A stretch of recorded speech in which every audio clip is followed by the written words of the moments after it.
जरूरत थी। सबीना 3 घरों में साफ सफाई और बर्तन धोने का काम कर रही थी और फिलहाल उसकी कमाई से सिर्फ खाने और पहनने का ही जुगाड़ हो पा रहा था। सबीना हर रोज काम निपटाने के बाद नया काम ढूंढने निकल जाती, लेकिन हर रोज मायूसी ही हाथ लग रही थी। अम्मी, आज बड़ी देर हो गई आपको?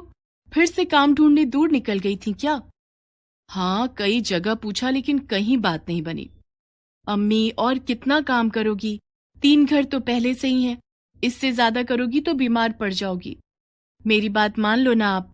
मुझे सोनाली भाभी के ब्यूटी पार्लर से काम सिखवा दो, फिर देखना मैं अपना खुद का पार्लर खोलूंगी और खूब सारे पैसे कमाऊंगी।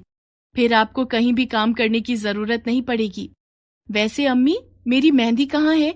खरीदी तो थी ना? नहीं खरीदी और ना ही खरीदूंगी, क्योंकि मेरे पास पैसे नहीं है तेरे शौक पूरे करने के लिए। और एक बात साफ साफ सुन ले हिना, ये पार्लर वार्लर का काम नहीं सिखवा पाऊंगी मैं तुझे। किसी तरह थोड़ी और कमाई बढ़ जाए तो सबसे पहले स्कूल भेजना है तुझे।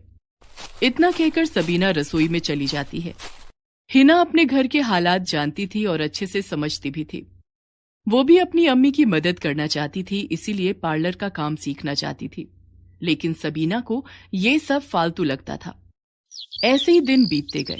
ना सबीना को और काम मिला और ना ही हिना स्कूल जा सकी। फिर एक दिन, अरे वाह हिना, ये डिजाइन तो पार्लर वाली भी नहीं लगा पाई थी और तुमने बिल्कुल जैसे का तैसा बना दिया।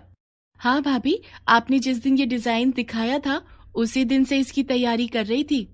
सच में बहुत ही सुंदर मेहंदी लगाई है। अब एक काम करो, ये मेरा पर्स रखा है, जरा खोलो तो इसे। हाँ भाभी, क्या चाहिए पर्स में से? वो 50 रुपए है ना, उन्हें निकालो। हाँ, ये लीजिए। अब क्या करना है? इन्हें तुम रख लो। अरे नहीं नहीं भाभी, इसकी जरूरत नहीं है। मैंने कभी आपसे पैसे मांगे हैं क्या?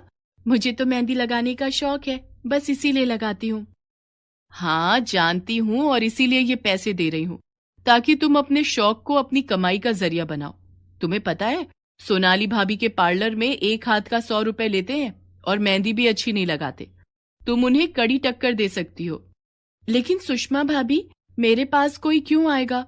मेरा तो पार्लर भी नहीं है और मैंने कहीं से मेहंदी लगाना सीखा भी तो नहीं है। तो क्या हुआ, तुम्हारा काम सबको खींच कर लाएगा। देखो, शादियों का सीजन आने वाला है।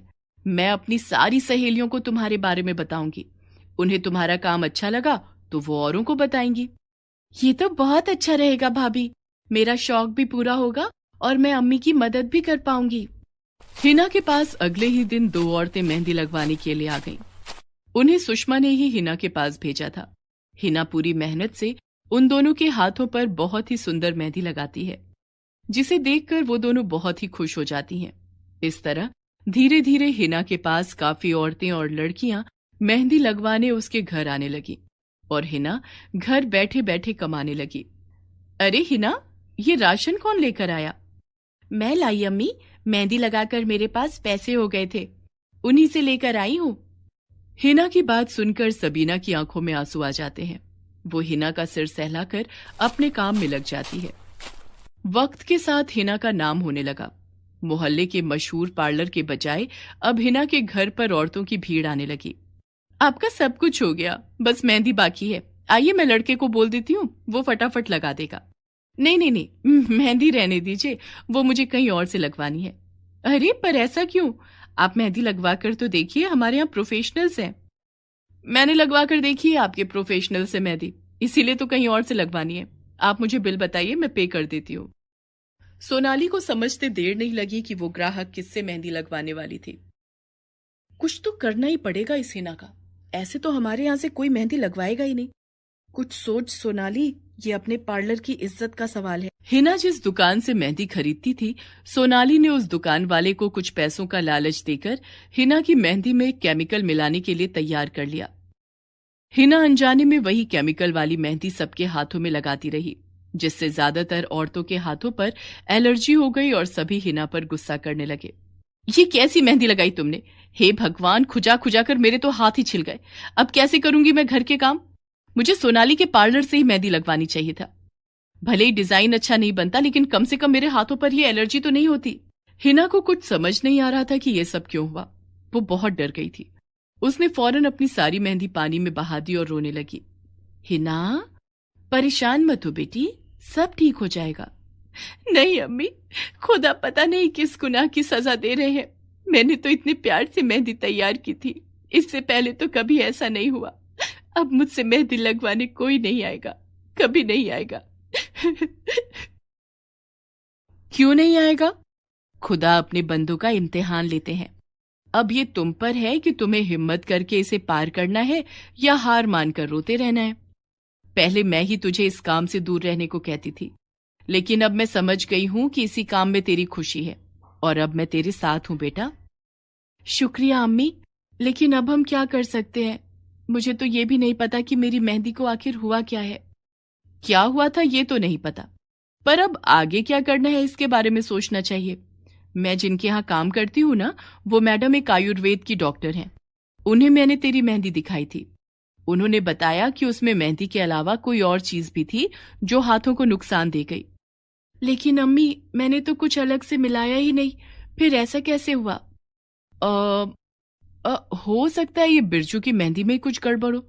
तू ऐसा कर, इस बार दूसरी दुकान से मेहंदी खरीद और सबसे पहले मेरे हाथों पर लगा। और हाँ, और इस सबसे पहले मेरे साथ मिलकर एक तेल बना। मैडम जी ने बताया है कि कैसे बनाना है, उससे सबके हाथों को आराम आ जाएगा। हिना ऐसा ही करती है। उसकी माँ सबीना के हाथों पर मेहंदी का रंग बहुत ही अच्छा चढ़ता है और उसके हाथों को कोई नुकसान भी नहीं पहुंचा था। ये देखकर हिना का खोया आत्मविश्वास फिर लौट आया और वो फिर से अपना मेहंदी लगाने का सामान लेकर अपने घर के बाहर बैठ गई। तभी सोनाली वहां से गुजरी। उसने हिना को देखकर उससे कहा, फिर खोल ली तूने अपनी दुकान? और कितने हाथों को खराब करेगी? न क्वालिटी का पता और न ही डिजाइन की समझ, चली है मुझसे टक्कर लेने। सुन, तेरी भलाई के लिए कह रही हूं, ये सब छोड़ और वो कर जो तेरी माँ करती है, समझी? तभी वहां पर सोनाली की 5 साल की बच्ची आ जाती है। वो लगातार अपने हाथ खुजा रही थी और रोती जा रही थी। मम्मी, मम्मी खुज्जी हो रही है। मम्मी खुज्जी। अरे, तुमने वो मेहंदी कब लगाई और क्यों लगाई? ए लड़की, तेरी हिम्मत कैसे हुई मेरी बच्ची के हाथों पर अपनी जहरीली मेहंदी लगाने की? भाभी, श्रद्धा ने बड़े मन से कहा था, इसीलिए लगा दी थी मैंने। लेकिन आप चिंता मत करो, ये मैंने एक तेल बनाया है, ये इसके हाथों को ठंडक देगा और फिर सब ठीक हो जाएगा। इतना कहकर हिना सोनाली की बेटी के हाथों पर वो तेल मल देती है, जिससे उसके हाथ कुछ ही देर में बिल्कुल ठीक हो जाते हैं। वाह, मेरे हाथ तो बिल्कुल ठीक हो गए। मम्मा देखो ना, दीदी ने कितनी अच्छी मेहंदी लगाई है। दीदी, आज मेरे पैरों पर भी लगा दोगी प्लीज? ये सब देखकर सोनाली हैरान थी। वो जानती थी कि उसकी बच्ची के हाथों पर एलर्जी की जिम्मेदार हिना नहीं बल्कि वो खुद थी। वो ये सब करके भी हिना को मेहंदी लगाने से नहीं रोक पाई, क्योंकि हिना ने एक एक करके सभी के हाथ अपने तेल से ठीक कर दिए थे। सोनाली शर्मिंदा थी। उसने हिना के सामने हाथ जोड़ते हुए कहा, हिना, मुझे माफ कर दो, तुम्हारी मेहंदी में केमिकल मैंने ही मिलवाया था। मुझसे गलती हो गई, बहुत बड़ी गलती हो गई। कोई बात नहीं भाभी, लेकिन इतना जरूर कहूंगी कि आपको टक्कर देने का मैंने कभी नहीं सोचा, बल्कि मैं तो हमेशा से आपसे सीखना चाहती थी। तो तुम मेरे पास आई क्यों नहीं? वो भाभी, अम्मी के पास पैसे नहीं थे तो बस इसीलिए। क्या हुआ अगर पैसे नहीं थे? तुम्हारे पास जो हुनर है वो पैसों से कहीं ज्यादा कीमती है। तुम आज से ही मेरे पार्लर में आना शुरू करो और मेरे लिए काम करो। तुम सबको मेहंदी लगाना और मैं तुम्हें उसके पैसे तो दूंगी ही, साथ ही पार्लर का बाकी काम भी सिखाऊंगी, वो भी बिना पैसों के। जो सोनाली पहले हिना के लिए मुश्किल खड़ी कर रही थी, अब उसने एक ही पल में हिना की सबसे बड़ी ख्वाहिश पूरी कर दी थी। सोनाली और हिना दोनों खुश थे, क्योंकि वो दोनों ही अब एक दूसरे की मदद करने जा रहे थे।